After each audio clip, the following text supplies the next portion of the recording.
Welcome back to the Blossoming Together podcast. Today we're going to be going over how to teach mands in the natural environment.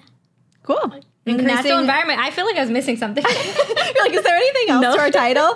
Increasing opportunities to mand, how to teach it, where to teach it. All right, so let's go into our objectives. All right. Objective 1, participants will learn how to implement various levels of prompting to teach mands and systematically fade these prompts to encourage independent manding. We love it. Objective 2 is participants will learn how to assess and use motivating operations, also known as MOs, in order to increase manding opportunities. Awesome. So if you don't know what a mand is a type of verbal operant in which individuals request something that they want, need, or such as a preferred item, attention, or even help sometimes. Help, yeah. It's a key form of functional communication because it can empower individuals to express themselves and meet their needs. I feel like manding is one of the first key steps in communication that we want to teach because it teaches the kiddo to be able to advocate for themselves. That's true. And I feel like once you learn how to mand, it opens so many more opportunities for you. Yeah. You can advocate for yourself. You can get all your needs met. Yes. It's probably my favorite verbal operant to teach. 100%, yeah. And I feel like no one can argue with that. But No.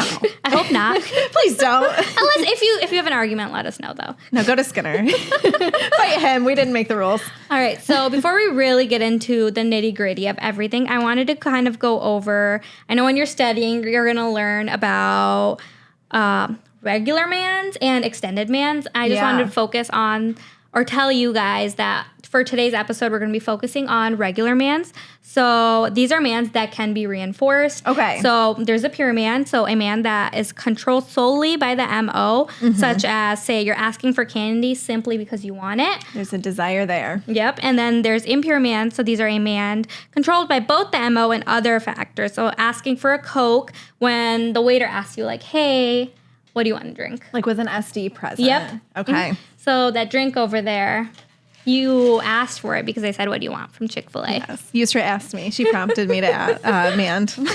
Awesome. So we're going to get into some of the common mands. The number one mand that I'm sure most of us think of when we think of a mand is requesting for objects. So this is like food or toys, preferred items. So a definition, this involves the learner requesting physical items, whether it's food, toys, or even art supplies is another example. So when we think about food, the child might say cookie when they want a cookie or use a picture. If they're using their AAC device, they'll like click it or they can use PEX communication as well.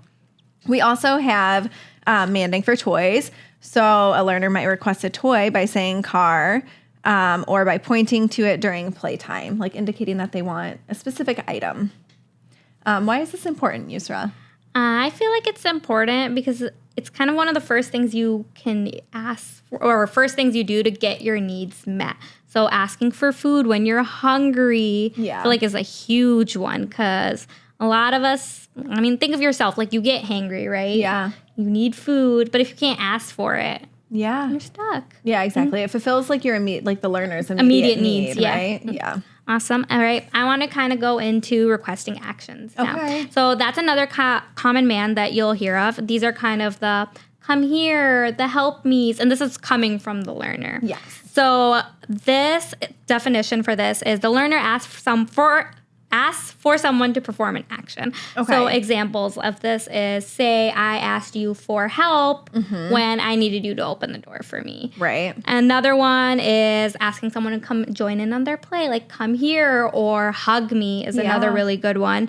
And then one I know we work on a lot, especially when we're teaching functional communication, which we'll go over later, is help me. Yes. And this one's really big because you need help sometimes when you get stuck, and that's why a lot of times we engage in those challenging behaviors is when we're frustrated. So if you can ask for help what or you need in that moment, you can meet some of those needs. Yeah. Another common like action that I see taught or I see like needing to be taught for some of my learners is let's go. Yeah. Like when they want to leave a space and they can ask their technician, like, let's go. That's an amazing Advocate one. for themselves. Like, Give an idea good ones. I feel like I really like the, like, because sometimes they want that, like the hugs or like, trying to think of any other actions. Eat even. Yeah. Like, so like if they're not quite ready to demand for specific items, sometimes we do actions first. So like them asking for eat, like the general mand rather than those specific items. I see. Awesome. And I also feel like it's really important because requesting actions can foster some independence and teaches the child how to ask for things effectively as well. Exactly. I really like that one.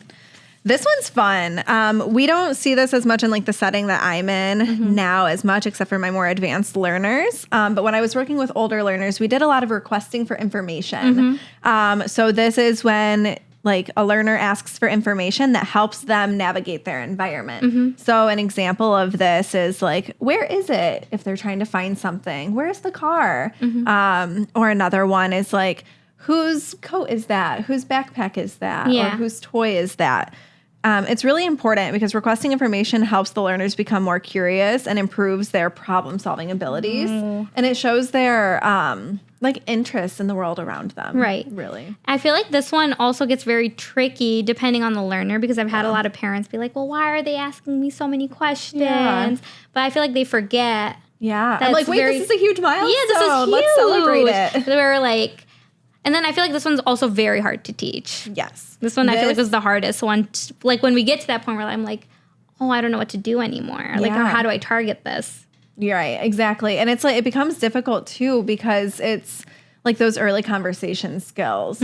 So like having, and again, when we teach a mand, we'll kind of get into that a little bit further, but there has to be the desire for that. So in order to teach it, they have to actually be motivated and wanting the information. So we can't teach them to demand for information if they don't want it, care about it. So it makes it really tricky. And then the next one I want to talk about is requesting social attention. I love this one because it's just fun. I feel like this is kind of the look at me's. So when you're requesting or for social attention, the demand is about gaining social interaction or acknowledgement. So even like, so look at me was one of the examples I give. Another one is like, watch this. I like this one because a lot of times when parents are busy or they're like preoccupied with something, you know, a learner can learn to request like, hey, like come watch this thing I'm doing to appropriately gain that attention. I love teaching requesting for attention too by like calling the person's name or even like tapping their shoulder as a request for attention. Like, hey. And this is really good because especially if you haven't like learned like a full sentence yet or you don't have these like options on your AAC yet, you can always go up to someone and be like, and tap them. All right, and go ahead. No, sorry. Were you going to say why it was important? No. Yeah, you go for it. Well, I just had like a side comment. I love teaching like this as part of the functional communication for kiddos with challenging behaviors. A lot of times we see that a function of behavior is attention.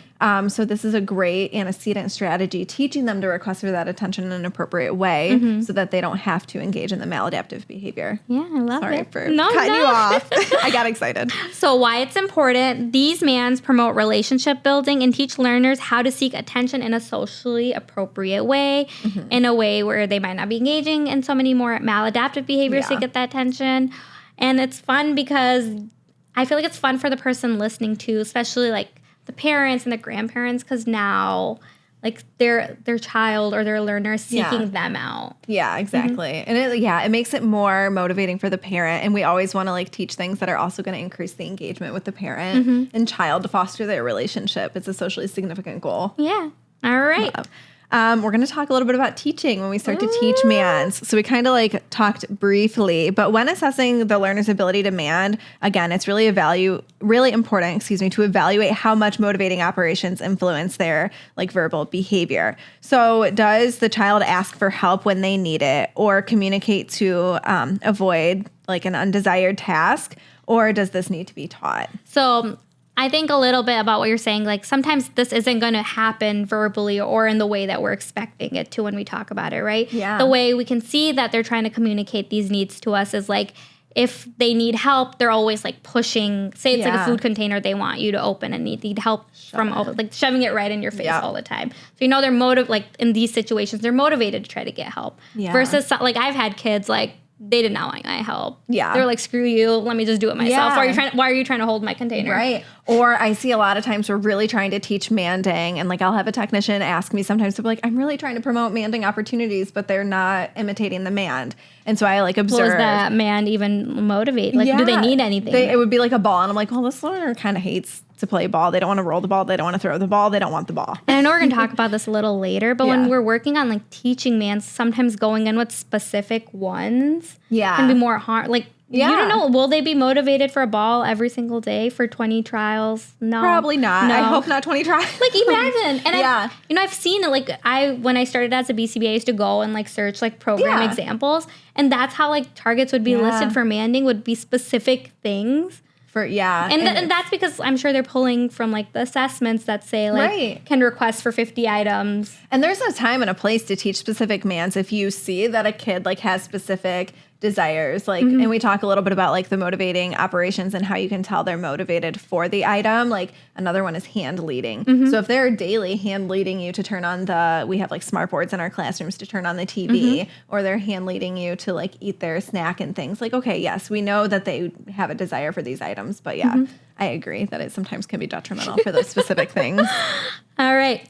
So one of the best ways and our favorite ways to teach mands is through natural environment teaching.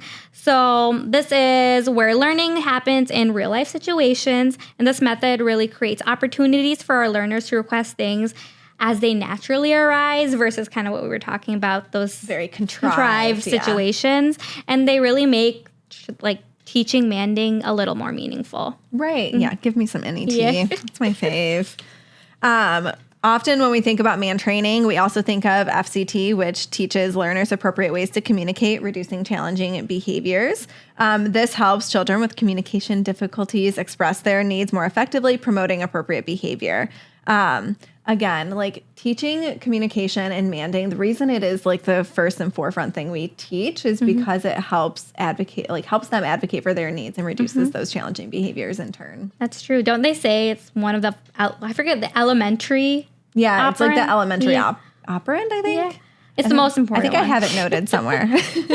All right. And then one thing we wanted to preface also before we go more in depth with everything is remember to collaborate with the learner speech pathologist for insights on how to model communication and determine the best communication modalities. Yes. Meaning, are they ready to use sign language right now? Or is it better to focus on that verbal communication? Or is this a learner that's going to use an AAC? Should we just begin there?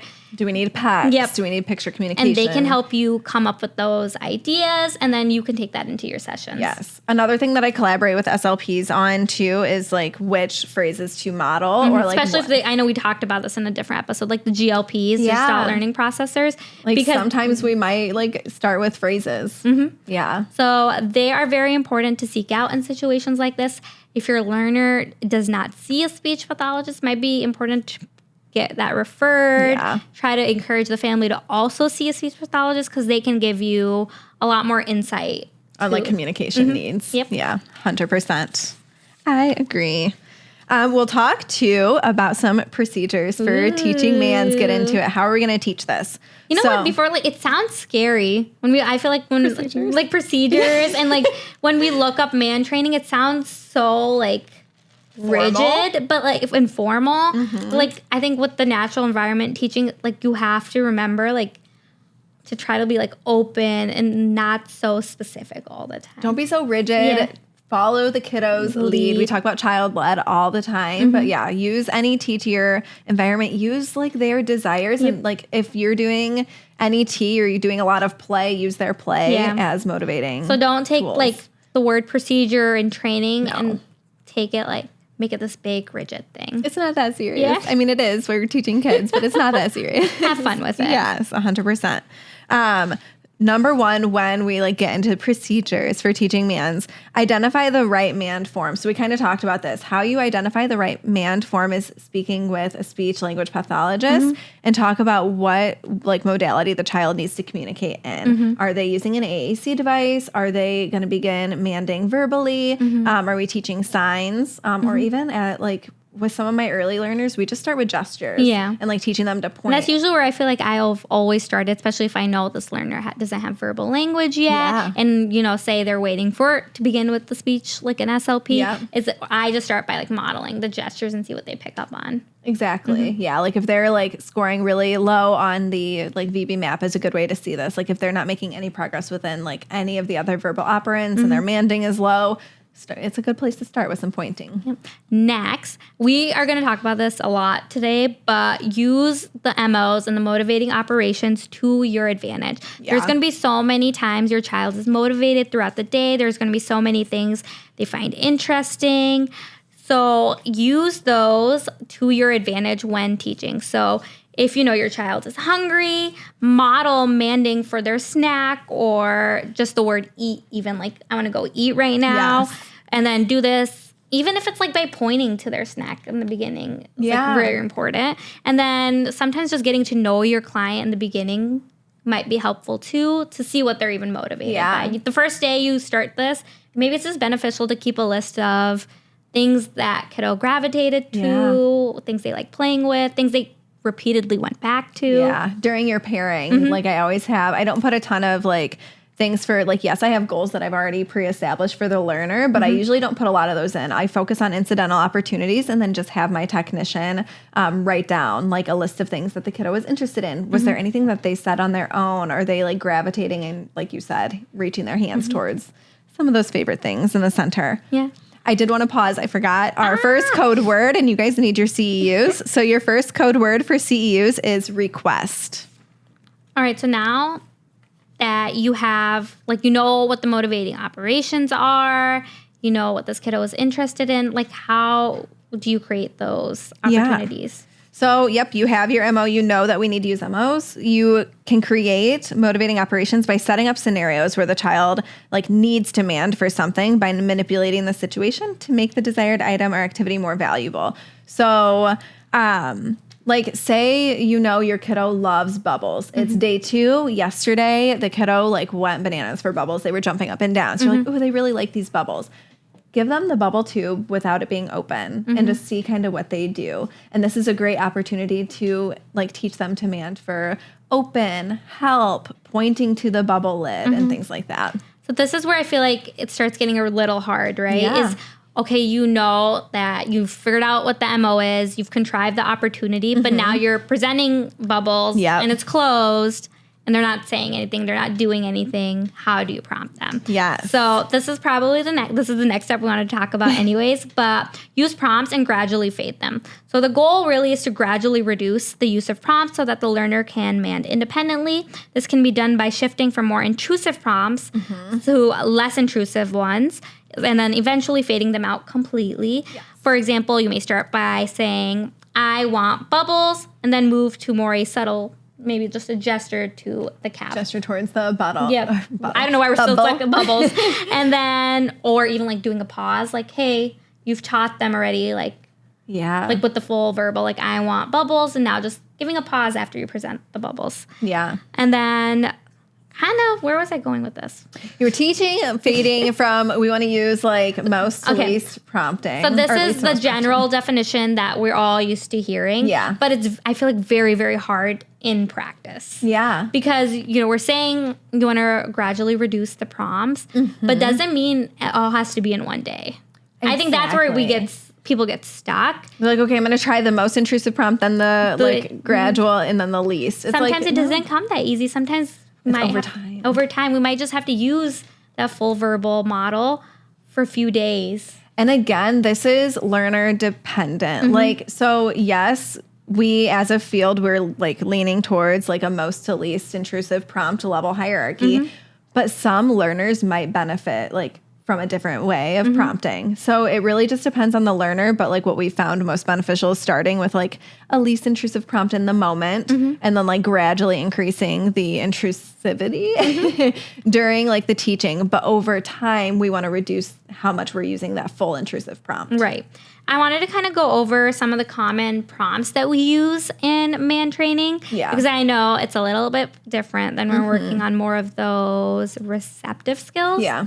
So Some of the ones you'll hear a lot, and I'm going in least to most order, is phonemic cue. So this is when the teacher, the individual, the RBT, or the parent provides a letter sound prompt. Can you give me an example of that? Yes. So Yusra still wants we're going on bubbles. Yeah. She really wants these bubbles. I say, but what do you want? And then she doesn't say it. And then so I prompt her, bah. And then after that, you would move on to a partial verbal prompt. This is when the teacher repeats a portion of the targeted word. So if we're still stuck on bubbles and bah didn't work, the next prompt I would model is the bub. Yeah, like gradually saying like part of the word, but not the full thing. Don't give it to them all. And then the next one after that is the full verbal prompt. So the technician or the RBT might repeat the targeted word, the full word. So here I would say bubbles. Yep, perfect. And then one really important thing here is setting a criteria up for when you're going to end that learning trial. Because this isn't something that can be you can't make someone say anything at the end of the day. No, this is their voice.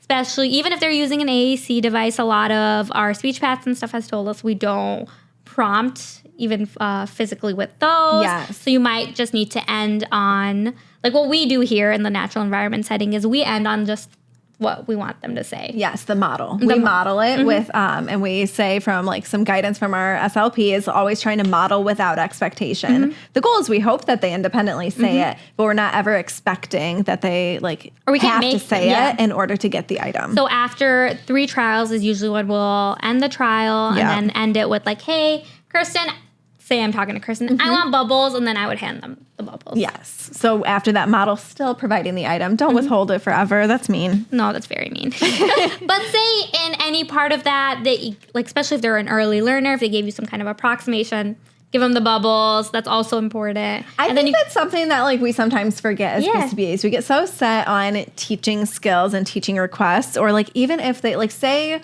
Susie last week said... Susie? Who's she? Susie, it's my learner. She's cute. She says bubbles one day. And then the next week, she's not fully saying bubbles, but she's saying buh. Still honor those approximations and then model the full phrase. Right. Like honor those approximations. They're putting in so much effort into their communication to you. You know, like you saw that she's done it once. Don't worry, they'll get there again. Yeah. Don't be discouraged by it either. I know with like requests, I don't know why. I feel like we get so like uptight about like it has to happen, like has to happen now. Like she said it once, so like it has to happen every day, 100 times a day. Like, sorry. Yeah, don't do it. It's okay. So yeah, we kind of talked about like, but when we use those prompts, we want to gradually fade them over time. Modeling is like it's my favorite strategy. So if the learner is unsure, just model the request. So like say, like so-and-so really loves like playing with the marble run. They played with it the previous day, but when you are seeing if they have that motivation for it and you can't really tell, like sometimes they like it, sometimes they don't, just model.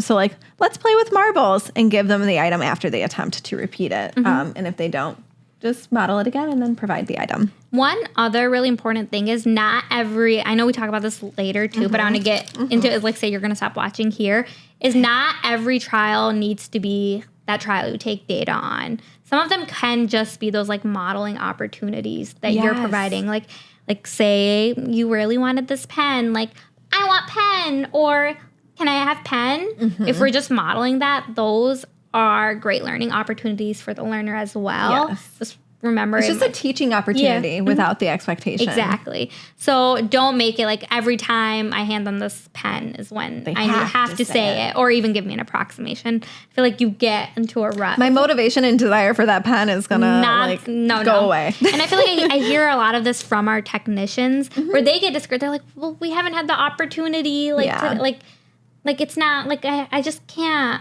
I can't get it. They're not saying it. I can't get them to do it. And it's like, it's okay. Just model it. It's okay. We'll be okay. We're going to get there. The requests will happen. I just want to make sure. So a strategy, like we kind of talked about modeling, and we want to reiterate stuff like just feedback that we use. Again, this is just our preference and guidance that we've gotten from SLPs, but we typically go by the rule of 3s. So we model it like 1 to 3 times. And then if they're still not getting it after that prompt or that model, then we provide them the like item they're looking for. That's our like criteria. As BCBAs, we need a criteria. That is very important. All right. So we've talked about this a little bit before. I'm going to mention it one more time.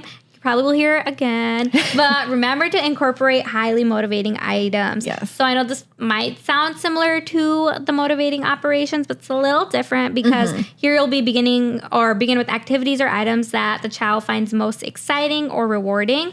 So instead of being motivated by like hunger, these are kind of toys we know that they're very interested in, or those routines they're really interested in. So say you really like, I have a child that really loves to draw, putting the crayons out in front of them so that they can reach for them, and then we can have an opportunity for them to demand for the crayons. Like put them in their view, just out of reach. Yep.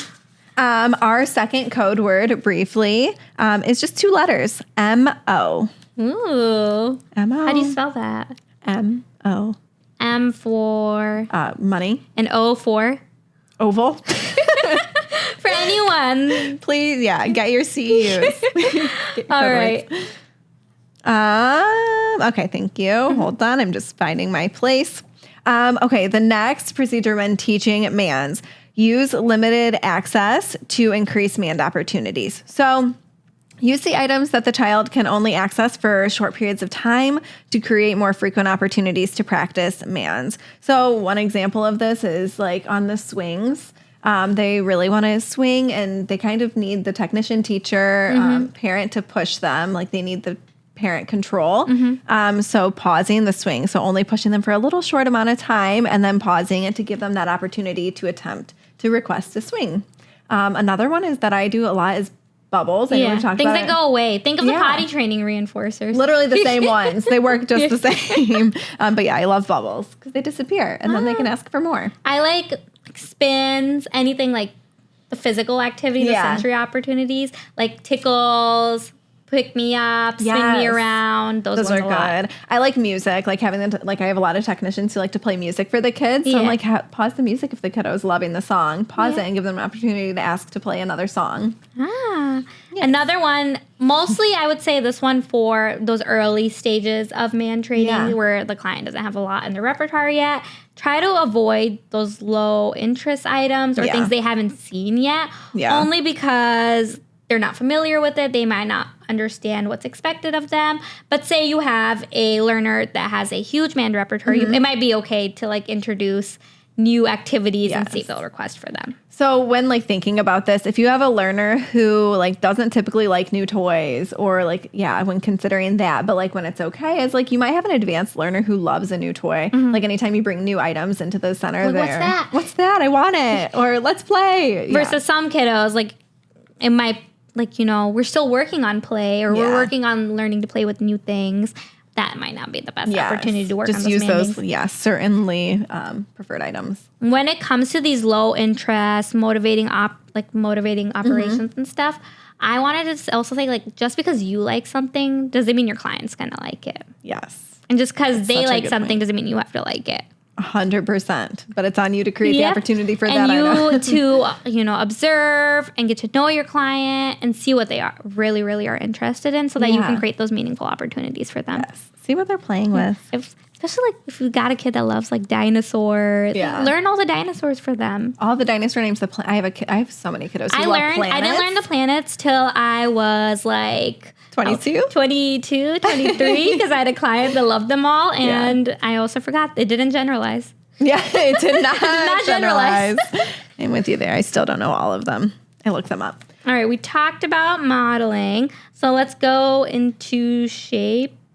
Yeah, let's talk a little bit about shaping. All right, so shaping involves reinforcing successive approximations of the desired mand. So if the learner, say, is not able to yet produce a full verbal, or they're not reaching for the icon on their device yet, or they aren't reaching for it on their PEX book yet, you will gradually work on that phrase over time. I know we kind of talked about this a little bit within the prompts. But if say the child is working on juice, if the child says ju, when requesting juice, reinforce that attempt. Then gradually over time, expect more of a response Yeah. Go ahead. With shaping, I think that like just the biggest thing to keep in mind is this is systematic. It's not happening all in one day. Yes, exactly. So like this isn't like prompts in the way that it's going back and forth. Like sometimes you're using the least intrusive and most intrusive. This is going to be your specific target. So how I like to put it for like data collection purposes, because we need our data for insurance. Instead of putting like the full request as the target, I put like the name of the request, but in parentheses, I put what the child is working towards. So say I know that they're almost able to say ja for juice. I have ja as the target. Okay, so after 3 days of 100%, 80%, whatever your criteria is, okay, now they're moving on to Jew. And then you're gradually, systematically like increasing. And then while you're working on these, this might be something you need to make, like go in every day and check like the data on. Yes. Just to make sure that, you know, they're not stuck at maybe one part of this for a few weeks. 2 weeks, yeah. You know, maybe go into speech path within this, like, hey, like we've been working on this for this long. Is that okay? Yeah. With a lot of the prompts and the shaping, it's also beneficial to kind of let the speech path maybe know that's what you're doing. So if they're a gestalt learner, you might need to work the other way where you provide them the full phrase and go backwards. Yep. Or if you found that with your client as well, where they're, say, just repeating j, and they're stuck at that, you might just need to start with the full first and then go the other way. Yes, it depends. Depends on your learner. Everything is individual. We also wanted to talk about teaching complex mands. So complex mands is just, it's like the extended mands. I want this, asking longer form. Can I have blah, adding blah, blah. or even adding like adjectives? Yeah. Or Can I have the blue car? Can I hang out with her? That's that's not a pronoun. Sorry, not a pronoun. Yeah. Can I put it on top? Yeah. Stuff of that sort. So like these are great things. Yes, you can model throughout the day. Like you always want to be, what is the word when you're like, labeling. Yes. Labeling. Hello. Well, throughout the day, it's like the technician will be like modeling all the language throughout, like kind of like verbalizing for the kiddo. You're just modeling. Modeling all day. That. But don't, I know what that is. I was like, it's late. Okay. But we're not like, you can still use these phrases to model, but this isn't what we're expecting the kiddo to learn. This isn't what we're teaching them. We're starting with those simple phrases first, or simple one-word requests. And then next is responding to a verbal stimulus, so the SD. So this is when your child learns to respond to a verbal SD. So like me asking like, hey, what do you want? How can I help you? Is them like, once they learn to answer that is when they're learning to respond to an SD. Yes. And this is what we were talking about, the elementary verbal operand. I was like, I know it's in here somewhere. Hello, the most important part, providing reinforcement. Reinforcement, like they're not going to learn without reinforcement. And if they're requesting for items, provide it. So reinforcement strengthens the manding behavior by immediately, that's a key word, immediately providing the desired outcome after a successful mand. Every time the learner successfully mands, they should receive reinforcement that directly matches the mand. So if so-and-so asks for bubbles, you're giving them bubbles. And you're giving it to them as quick as you possibly can to immediately reinforce their behavior. Okay. And then I feel like it's really important to, once you have like the reinforcement down, like you understand all of this, try thinking about it like in the ABC format. Yeah. So that A, like you're looking for like the MO or getting something met is the antecedent. The behavior is requesting the item. And C is that consequence. Are you getting it? Is it being reinforced? Yes. Or are you going into a prompt level? Yep. 100%. And reinforce the shaping. We talked about that, but reinforce those approximations too. We're going to start talking about, okay, like we have all the strategies that we're going to use when teaching manding, but now we're in our session. We're running the session. We need to prepare the environment. First and foremost, ensure you have so many, like, so some people might not be able to totally work in an NET environment where their classrooms look like ours for learning opportunities. They might be in like an individual therapy room. You can still use NET in that space. Just bring all your toys, bring the motivating items, and set up the environment with limited access to the items. Like, so have them, like, we like to use like clear glass shelves. So we put the items on the shelf, or we have it like across the table from the learner. Contrive your environment to promote some mands. I feel like I remember the first center I worked at as a tech was a center where we had to check in and out toys. Me too, yeah. And then we had like this handyman like laptop. It was like on its wit's end, but everyone would fight over it. But you know, like even in those situations, you can try your best and like make it work. Like I remember eventually people started printing out like the picture of that toy. Yeah. And then we would just like sing the song along with it because there's only one, but like a lot of the kiddos enjoyed it. Yeah. So they really just like the song. They had like a vibe, yeah. Yeah. So if you can look to those items and see what's reinforcing about it, then you can try finding other ones like that. Exactly. And using those to teach during play and like increasing the manding opportunities, increase those things that we can mand for. So once you've decided on the specific mand that you want to teach, the next step should be you need to decide. You need to decide on the specific mand you want to teach. Yeah. So are you going to work on like gaining that social attention right now, or are you going to work on gaining an object, stuff of that sort? Yeah. I like to be more vague with it in that sense instead of like I want them to like learn to request for a cookie. Yeah. Only because I feel like you have more opportunities throughout the day to request from the bigger categories. Yeah, I agree with that too. And then after you've identified your specific mand, then we're going to establish the motivation. So make sure there is a strong motivation for the item or activity. So if the child use like your child's cues to your advantage, like if you know like around 11:45 your kiddo starts to get hungry, start practicing teaching manding for eat at that time or manding for the specific snack that they want. And observe when the child is reaching for items. Like I like to teach my technicians this a lot of times, like because we do work in a child-led NET. So sometimes our kiddos are like freely able to gravitate towards items really like quickly. But I'm like, no, beat them to that item and like try and see what they're excited about and use that as a manding opportunity. Yeah. Or don't start the swing until like you present the opportunity to attempt to mand. And they can be naturally occurring embedded into your daily routines or play. All right. So we have a long list for you, actually. Oh, my gosh. Fun ones that we found over the last couple of years. Things we've been doing in our life. Things in my back pocket. So fun ones we like are offering incomplete activities. Yeah. So giving them a toy without batteries, or if they don't know how to turn the switch on yet, turning like the switch off, or bubbles without opening the container to naturally prompt a request. Yeah. I do this like with like a shape sorter. I'll give them the shape sorter and I have a few of the shapes. I know that like so-and-so really likes squares and circles. I'm like, okay, I have a couple of the squares and circles. This is an opportunity for them to practice. And this is like how you said you gave them only some of them. You can see if they're really motivated by the item in the moment. Like, are they already putting a few pieces in? Yeah. Are they looking around for the rest? Yeah. Or then if they aren't, then you might just stick that. There may not be motivation there. You might not work on that. And then next we're going to use similar missing pieces during activities. So we do this a lot with puzzles. So working on a puzzle, hold back one piece and wait for the child to request for it. Another fun one is sabotaging their play a little bit in a fun way. In a way they might not know what you're doing. So placing one of their favorite toys out of reach, you mentioned like high up on a shelf. Yeah. Or pausing their favorite song or video. You could always be like, oh, how did that happen?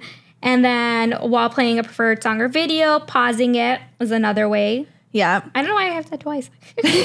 That's okay. It's in your notes. It's important. Yeah. Use that strategy. Keep doing it. Just kidding. And then other one is keeping containers closed or not immediately opening up their snack as soon as you get there. Exactly. Giving them opportunity to even request for help. This is the one I feel like, I don't know why we like sometimes just get so used to helping our kids. Yeah. Like we almost like... We know that things are tricky and we're like, oh, we don't want it to be too tricky. So we're like, okay, we're going to open it and get everything set up. No, it's okay. Like we want them to be able to advocate for themselves, ask for help. And see if they even like want it. Want the item. Do they want their pretzels today? After like kind of going off of closed containers during snack time is something else we do is break routines here a lot. I use this strategy a lot when I'm teaching manding for missing items. So if they're used to always having a napkin with their snack, I like leave out the napkin. Or if they need, like if they're going to sit down for circle time, I like give them the instruction, okay, let's go sit down. And there's not a chair present, giving them the opportunity to demand for that item that's not there and present. All right. So when you're doing all of this in session, remember when you're on that prompting step, you might have a level that's already predetermined as the prompt level, depending on your learner's learning style or what they best learn as. So I've seen a few different ways. There's sometimes where you always give the opportunity for an independent response before you go into the prompting. Some kiddos, you might start at the prompt as soon as you're teaching.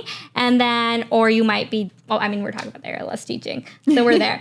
So depending on where you are at, you'll have that predetermined. Yes. Yeah. Always know, like, when you're setting up your manding session, like, you want your technician to be prepared. So you need to know exactly, like, okay, what are some preferred items we're going to use to mand? What are the strategies we are using to prompt? And when are we, like, where are we starting our prompt at? And then making sure your technician or the parents that are implementing this are fluent in that prompting strategy, or they know how to do it and they know what to do if, say, that doesn't work. Yeah. This is also the ones we've already talked about a little bit, but say they started at errorless teaching, it's not working. They started at that full verbal. Now it's 3 trials to move on. Yeah, like when to move on and how to move on to, like, what you want them to. And that's when parent trainings become so important, is like, if we want them to work on this at home, get them involved in a session and have them, like, watch what your technician is doing, and you or the technician should be modeling it for them. Awesome. We also want to consider reinforce the mand. This is immediately reinforce the correct mand with the item that they asked for. It's the key component in teaching. Reinforcement, behavior goes where reinforcement flows. So if you don't provide them with the mand, they're not going to continue manding for it. And then remember to have fun with it. It should not feel formal. It should not feel like this heavy, like, teaching moment, but take the time out of day, say, like, these 10 minutes, we're just going to have some fun, and we're going to come up, sometimes like 10, 15 minutes, but we're going to, like, try to create all these fun situations and see how many times I can model a mand for my learner and how many times they might request something for me. Yeah. And this, especially, like, if you're in a setting where you're not NET all day, try to take moments out to do this. Yeah, to, like, make it in their natural environment. We wanted to generalize. And a key component is quality over quantity. So we don't need to target 50 mands in a 20-minute period. We want to increase the amount of times that they mand per session. Yes, we want it to eventually be at 25 times per session, 50 times per session, but we do not need to be starting teaching there. And I feel like this one, I especially see this with food, where they are withholding every piece of, like, say it's pretzels, every piece of the pretzel to try to get that manding opportunity. And it's okay. Once they say pretzel, give them a few, like a handful. Let them enjoy what's happening. 100%. And then in a few minutes, maybe, like, try again. Yes. Or you can even move on to a different mand. Like, you can add variety to it to increase those opportunities. You don't have to be working on, like, the pretzels for the whole day. Yep. Like, increase that variety. We want some quality mands. Important. Yes. All right. So next thing we want to talk about is kind of troubleshooting. Some of the challenges that come up, some of the barriers that we come into. Yeah. So the really big one, I feel like, that is really hard, especially with our early learners, is when we're, like, in the beginning stages, is that there's a lack of motivation. Yes. So this is when a learner isn't motivated to mand. So there aren't many things they enjoy yet. Yeah. We're not finding that they're motivated by even some of those, like, internal ones that we might be like, they're not hungry when they're coming into session. Yeah. So we're not getting the opportunity to request for food. They haven't learned to play with a lot of toys that they find interesting yet. So what should we do in those situations? Yes. So we, like, really want to start by, like, just contriving it by limiting, like, if we know that they have a few highly preferred things, really contrive those operations by limiting the access to those items. Like, we do child-led through, like, adult control. So the adult and the technician or BCBA should be, like, having control of those items and having the ability to provide them to the learner. Yeah. And create the opportunity. Nice. All right, next one. We have prompt dependency. This is a really, really big challenge with our kiddos. They become prompt dependent or dependent. This happens when a learner relies heavily on your cues to mand rather than initiating independently. This can be reduced by systematically prompt fading and gradually shift from more intrusive prompts to less intrusive ones. So, like, some of those more intrusive, like, is either, like, full verbal or full physical prompting if you're using an AAC, to less intrusive ones, gesture or visual cues, and then allow natural cues to take over. So what are some tips to kind of help this out? One really big one is use that time delay. So wait a few extra seconds before providing that prompt. Yeah. So some of our learners take a few extra moments to process what's going on. Yeah. So we don't always need to prompt within, like, 3 seconds. I think this is kind of like, it's a little, not controversial, but maybe a little controversial in our field, because I feel like when I was learning through my program and did they teach you like, if they don't respond, 3 to 5 seconds, you need to present a prompt. But like here and like through natural learning, I've learned like a lot of our kids need a little bit extra time to process the demand. Sometimes like 5 to 10 seconds. Yeah. And even like sometimes I have a hard time. I got lost today. You just needed a little reminder. Yeah. It's just, we need to allow them that time. So I do love a little time delay. Yeah. Another one is to make sure that if there's a situation with prompt dependency happening is to track the prompt levels to ensure that you're fading them out gradually and not reverting back to more intrusive methods. So keeping an eye on the data or the way you're collecting data. This is where I feel like it's very hard too, though. And especially if you're using systems like Central Reach, like we love Central Reach, it's very helpful, but sometimes like it doesn't.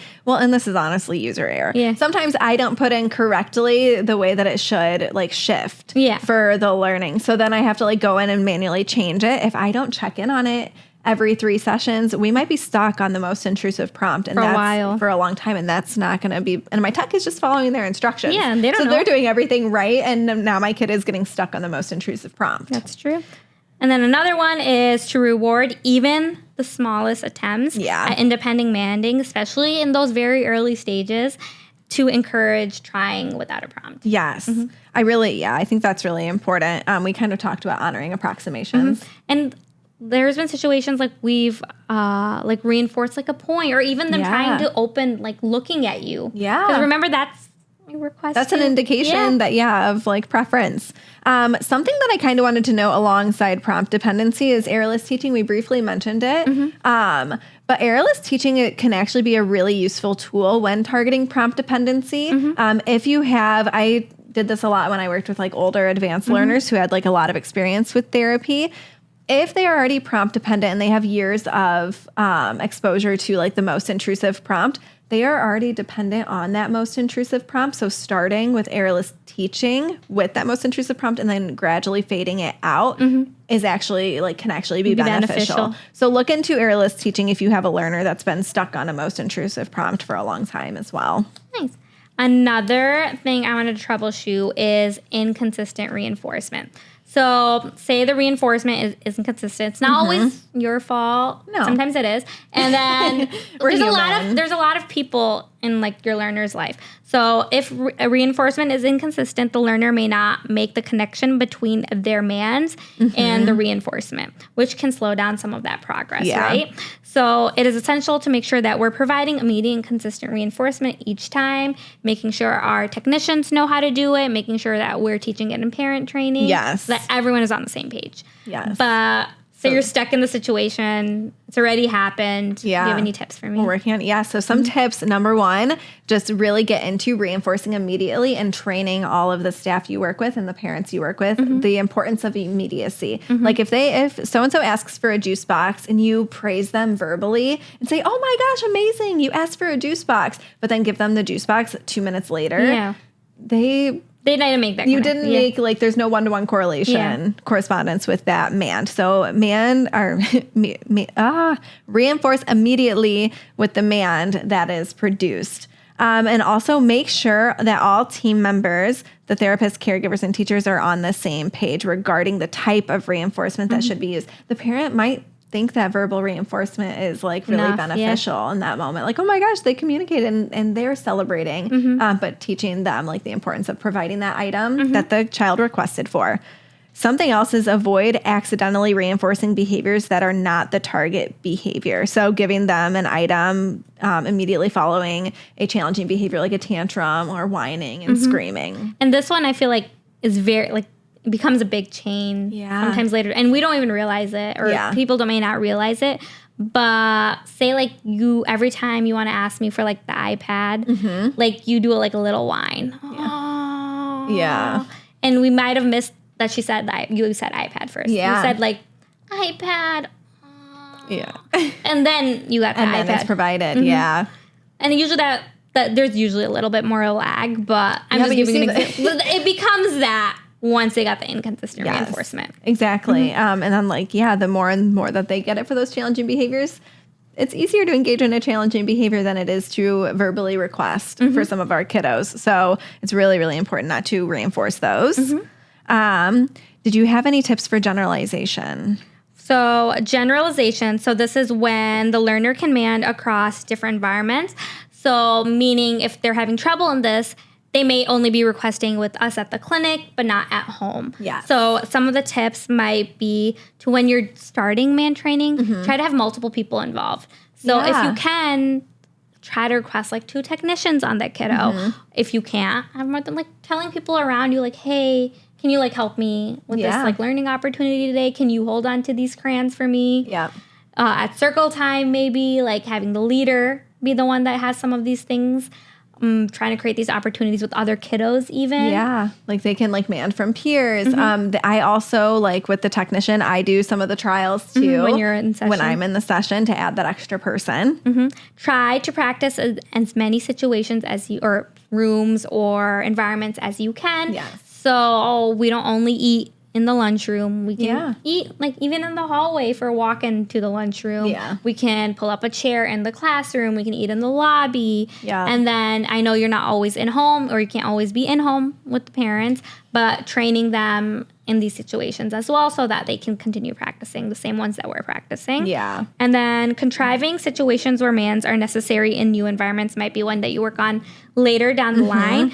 But say like you're working on that like open. Yeah. Like there's no open at the park, but I'm trying to think. I was like, maybe there could be. There could be like swing. Like we have a swing in the gym and then there's a swing at home. Yeah. But like say you're at a new swing. Yeah. You need help getting on. First, like help me in a new spot. Like this is a very good one. Yes. Push Another me. will push me. Or even like, you know, things like stop that. I don't want to do that. Yeah. In new situations where they might not have their parents around or someone to advocate for them. We also do like in different situations too across the center. So like if you're still like with an early learner and trying to generalize like those early mands, have those same preferred items in different locations. Don't just have them request for one thing in their therapy room. They can ask for it in the gym. They can ask for it in the sensory room. Even at the snack table, like they can still have access to their preferred things Sometimes there too. this generalization issue, I've noticed, like it accidentally happens in the center a lot, is say their favorite toy is only in one classroom. Yeah. And they just learn to ask for that classroom and not that toy. Yes. Yeah, exactly. And then it becomes an Because they learn like I go to gym and get swing, but really they're trying to go in there for the swing. Exactly. So having like, I mean, you can't really always have swing everywhere, but No, there's but swings in having the those OT rooms. They can have one outside. Stuff like We have one in the speech room now. We have a variety of swings. Is there anything else you wanted to add or touch base on? I think something that I did briefly want to touch base on is like an overgeneralization thing. So this is something that I've been targeting individually with one of my learners, and I've been like working with the tech, and I realized that they had a lot of questions about it. So I have a learner who they have pretty strong requests. Like they're kind of an established learner. They have some requests, but they've overgeneralized like those actions, mands for actions. Can you give me an example? Yeah. So like they will always ask for like help me or let's go, but they aren't able, or like open is a really big one, but they're not able to mand for the specific items that they want. So sometimes like if the item isn't present, they're saying open, but we don't know what they want us to open. So now I'm teaching those, and this is a good opportunity. I know we talked about like not targeting specific items, but this would be a good time to start teaching specific items so that we can see discrimination with their mands. Lovely. Do a little discrimination training. All right. And that's it. Oh, we have a code word. Don't let me forget. Our third code word is model. My favorite word of the day, model. Awesome. And that's it for today, folks. Bye. All right, guys. Thank you so much for listening. Please don't forget to like and subscribe. And if you want your CEU credits, go to our website at blossomchildrencenter.com. Talk to you later. See you.